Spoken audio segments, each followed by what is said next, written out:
కల్తీ మద్యం తాగి చనిపోయారని చెప్పేసి దాని మీద దర్యాప్తు జరపాలని చెప్పేసి సిపిఎం పార్టీ పత్రిక రిలీజ్ చేయడం జరిగింది. దీని మీద ఎక్సైజ్ అధికారులు దర్యాప్తు జరిపి ఎక్సైజ్ సోడవరం సిఏ గారు కానివ్వండి, అనకాపల్లి డిఎస్పీ గారు కానివ్వండి, ఇది తప్పుడు స్టేట్మెంటు సోషల్ మీడియాలో వచ్చింది. అందులో సిపిఎం పార్టీ వెంకన్న ఇచ్చినటువంటి స్టేట్మెంట్ని మేము తీవ్రంగా ఖండిస్తున్నాం. వాళ్ళ అనారోగ్యంతో చనిపోయారు, మా దర్యాప్తులో తేలిందని చెప్పేసి వాళ్ళు ఖండిస్తూ ఓ స్టేట్మెంట్ని ఇచ్చారు. ఇది ఒక రకమైనటువంటి ఉద్దేశం. రెండోది మేము చెప్తుంది ఏంటంటే, ప్రధానంగా చూసినప్పుడు ఈ ప్రభుత్వం మద్యం పాలసీ తీసుకొచ్చిన తర్వాత 125 రూపాయలకే మద్యాన్ని ఈరోజు అమ్ముతూ ఉంది. మద్యం 125 రూపాయలకి అమ్మడం అని అంటే అసలు ఎట్టి పరిస్థితుల్లోని గిట్టుబడి అయ్యేటువంటి పరిస్థితి కాదు అది. ఎందుకనంటే స్పిరిట్లోని రంగు నీళ్లు కలిపేసి ఈరోజు మద్యంలో సీసాల్లోని పోసి ఈరోజు ప్రభుత్వం అమ్మకాలంటువంటివి జరిపెడుతుంది. దీనివల్ల మద్యం ప్రియులు తాగి అనారోగ్యం పాలై హాస్పిటల్కి వెళ్ళిపోయి లక్షలాది మంది ఈరోజు హాస్పిటల్ చుట్టూ తిరుగుతూ ఉన్నారు, వేలాది మంది చనిపోతూ ఉన్నారు రోజు ఈ స్పిరిట్ తాగి. ఇది ప్రభుత్వం మద్యం అని చెప్పేసి ఈరోజు అమ్ముతూ ఉంది. స్పిరిట్లో రంగునీళ్ళు కలిపి అమ్మినటువంటి మద్యాన్ని 125 రూపాయలకి ఇవ్వడం అని అంటే ఇది అత్యంత దుర్మార్గమైనటువంటి చర్య.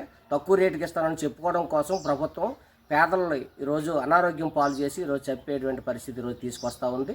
అందుకని దీన్ని తీవ్రంగా ఖండిస్తూ మేము సిపిఎం పార్టీగా తెలియజేస్తూ ఉన్నాం.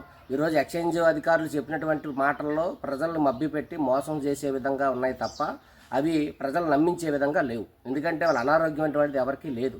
వాళ్ళు ముగ్గురు శ్రీని కానీ, అప్పారావు కానీ, అదేవిధంగా చనిపోయినటువంటి దర్గా కానీ వాళ్ళకి అనారోగ్యం కాదు, వాళ్ళు తాగే చనిపోయారు.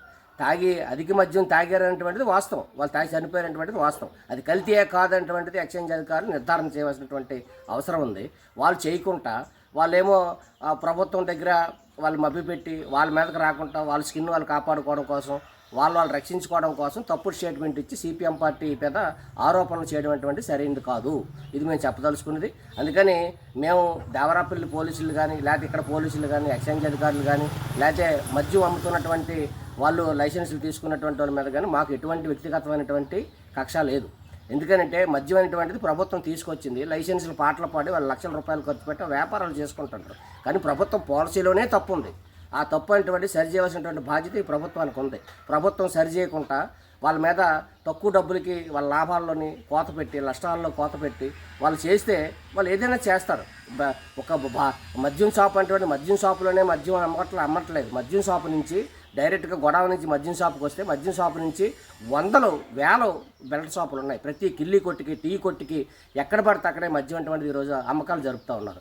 ఎక్కడ ఏ కొట్టులోని మద్యం లేకుండా లేదు. దీని మీద చర్యలు తీసుకోవాల్సినటువంటి ఎక్సైజ్ అధికారులు వాళ్ళకి సత్తా లేక, వాళ్ళకి దమ్ము లేక, వాళ్ళేమో ఈరోజు మద్యం తాగి చనిపోతే వాళ్ళు పట్టించుకునే పరిస్థితి లేక మీరు తప్పుడు స్టేట్మెంట్లు ఇచ్చి మేము ఇచ్చినటువంటి స్టేట్మెంట్ని ఖండించినటువంటి పరిస్థితి ఈరోజు వచ్చిందని అంటే మీరు సక్రమంగా ఉద్యోగం చేయట్లేదు అటువంటిది మేము స్పష్టంగా చెప్పదలుచుకున్నాం. అందుకని మీకు నిజంగా మద్యం కంట్రోల్ చేయాలనంటే ఈరోజు బెల్ట్ షాపుల మీద దాడులు చేయండి.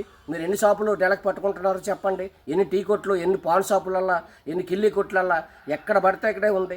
రోడ్డు పక్కన ఫుడ్ పెట్టుకున్నటువంటి ఈరోజు డాబాల్లో నిచ్చలవిడిగా మందు అమ్ముతూ ఉన్నారు. ఆ మందు అమ్మటం మీరు అరికట్టండి. అది చేసి ఈరోజు మీరు మీ ఉద్యోగాన్ని, నీతి నిజాయితీని మీరు నిరూపించుకోండి. అది లేకుండా సిపిఎం పార్టీ మీద ఆరోపణలు చేయడం అటువంటిది ఈరోజు ఆకాశం మీద ఉమ్మేసినట్టే. ఇది ప్రజలు నమ్మరు. వాళ్ళు మద్యం తాగి చనిపోయారు అనేటువంటిది మేము స్పష్టంగా చెప్పదలుచుకున్నాం. అందుకని దీని మీద మీరు చేస్తున్నటువంటి ఆరోపణలు అటువంటివి, ఈ తప్పుడు ఖండనలు అటువంటివి మేము సిపిఎం పార్టీగా తీవ్రంగా ఖండిస్తూ, అందుకని మీరు సక్రమంగా దీని మీద చర్యలు చేపట్టి ప్రజల ప్రాణాలు కాపాడండి. ప్రభుత్వం స్పిరిట్లో మేము 1-2 సార్లు చెప్తున్నాం, స్పిరిట్లో రంగు నీళ్ళు కలిపి అమ్మేస్తుంది. ఇది ప్రభుత్వం యొక్క పాలసీయే తప్పు. ఇది మేము చెప్పదలుచుకున్నది. కాబట్టి ప్రభుత్వం విధానాల మీద మేము తీవ్రంగా పోరాడతాం. మేము వ్యక్తిగతంగా ఎవరి మీద మా కక్షపూరితమైనటువంటి విధానాలు లేవనేటువంటిది మేము స్పష్టంగా సిపిఎం పార్టీగా చెప్పదలుచుకున్నాం.